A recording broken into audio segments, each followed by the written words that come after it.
all of the lights that build to the price. I do this shit for real. Alright guys, so just gotta run some errands this morning. We're wrapping up the undercarriage on the Mach 1. I got it all coated, got the axle in. We made it a roller, but we really need to get the center section in, and then the bolts are all nasty and corroded and just wore out. So we're running to Ace, get some new nuts, not bolts, but I have a hard time putting back just wore out hardware, whether the customer pays for it at the end of the day or not. It's just not what I do. I gotta have nice stuff on there. We're building something nice no matter what. At the end of the day, people don't ask, well, what was the budget on this car? They ask who built the car. I've never personally ever been asked what was the budget on the car, you know. It's always who built it. So with that being said, I just like to really put nice hardware back, and this customer in particular wouldn't care. He you know, he's happy to take care of whatever I need him to take care of. The car actually has stainless hardware throughout it that is stamped forward. Like it's nice. But so I don't want to put back old hardware. I know he'll appreciate it. So we're gonna get some hardware for it, go to O'Reilly's, return a bunch of stuff that we just didn't need, and then get back to the shop and get after it. Got to run, take the red C10 over to Harry Bronson over at CKY Performance. He does a lot of our tuning. We use multiple tuners, but he's the one who took care of this truck here. Done a fantastic job. Customer decided to do a gear change and install, and so we just got to bring it back there for a revision. But yeah, so we'll get to it. All right, guys, we got the red C10 71 loaded up, heading out to Bronson's over at CKY Performance.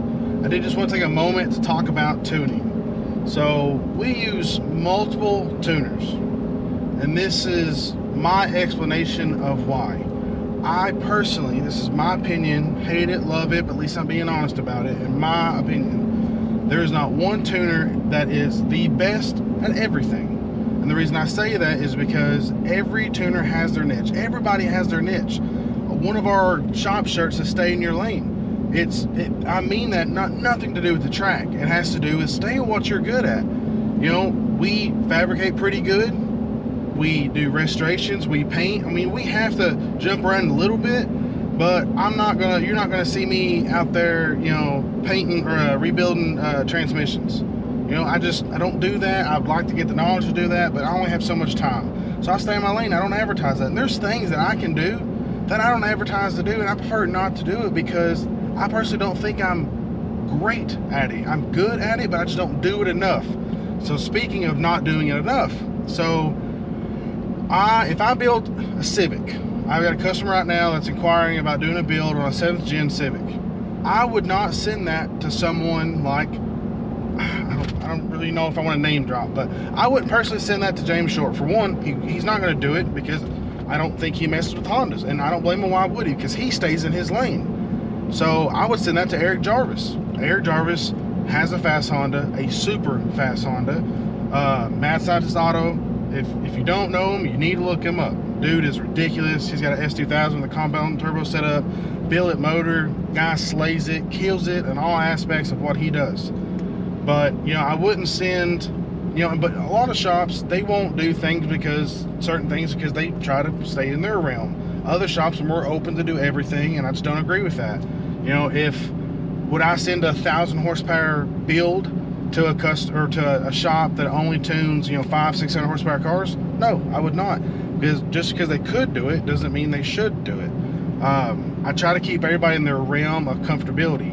Now, that's not necessarily their job or my job to do, but my return, my success rate as far as me being happy with the end result of the tune of the vehicle that we built tends to turn out better. You know, there's times that I think I'm super picky of what I want out the outcome of a vehicle as far as drivability goes. Sometimes I feel like as if I'm asking too much, but I know what's capable.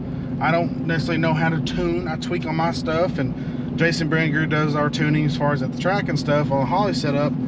But regardless, I don't tune, but I am in depth enough with the building of the cars and how they should drive, and I've done this long enough that I know what's capable. I just know what's capable with cam specs, with stalls, all kinds of different stuff. I know how far you can get away with no stall.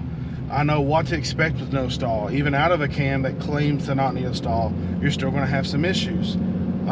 So with that being said, where I'm getting at is that's why we use different tuners for different situations. Sometimes it's availability, and in business, that's going to be it. I acquire customers that have been to other shops that I support, and it's not that they wouldn't necessarily unhappy with the work that the other shop done, but whether they were too far out, or maybe they just thought that what they wanted wasn't their expertise, or this or that. You know, it could be pricing, could be all kinds of stuff. But that's just the name of the game. People are gonna shop, they're gonna move around. They're not necessarily, and it has nothing to do with loyalty. It has to do a lot with convenience. This whole world is designed and built off convenience anymore. Just, you know, like all these delivery food places and stuff like that, just everything is so convenient anymore. You don't have to work, you don't have to try hard for anything, and I do mean anything. But with that being said, that's my explanation of why we use multiple tuners, because I just try to, you know, give people what I would say they are expert as. You know, if you want to get in, if I want to get in some details of where I would send what, you know, if you've got an automatic vet, anything, honestly, anything from like 08 and up, or anything in the C6 and up, I would send it to Blue Cat. Dude kills it. He could do that stuff blindfolded. Though, you know, even like the C7 and stuff, those tables get real complicated with HB tuners, and the man has just mastered that. I mean, he's great across the board with about anything really as far as HB tuners goes. I don't have any experience with him on Haltech or Hollies, but as far as HB tuners, I mean, he's the man. He's the man. But he's hard to get scheduled with. He is so heavily booked out, and then I need more of a turn and burn, like, hey man, I'm 3 weeks ready for a tune, where you at, you know? So and they're a distance away, and we're a 2-man crew, so it's hard to really take a time to, you know, Blue Cat typically will take anywhere from 6 to 8 hours on auto C6. With my experience, he's very thorough. He does not get in a rush. He will unstrap and strap a dyno or a car on the dyno multiple times. We'll check drivability, put it back on the dyno. You know, it takes, you know, 6 to 8 hours, but it takes 2.5 hours to get there. That's 5 hours plus 8 on the long run. It's 13.5 hours. I mean, that's me gone for an entire day. And me being gone from the shop for that kind of time, we can never recover from. Like, we have a pretty tight schedule. It's just hard to come back from that. So that's the reason I don't go, you know, that distance all the time.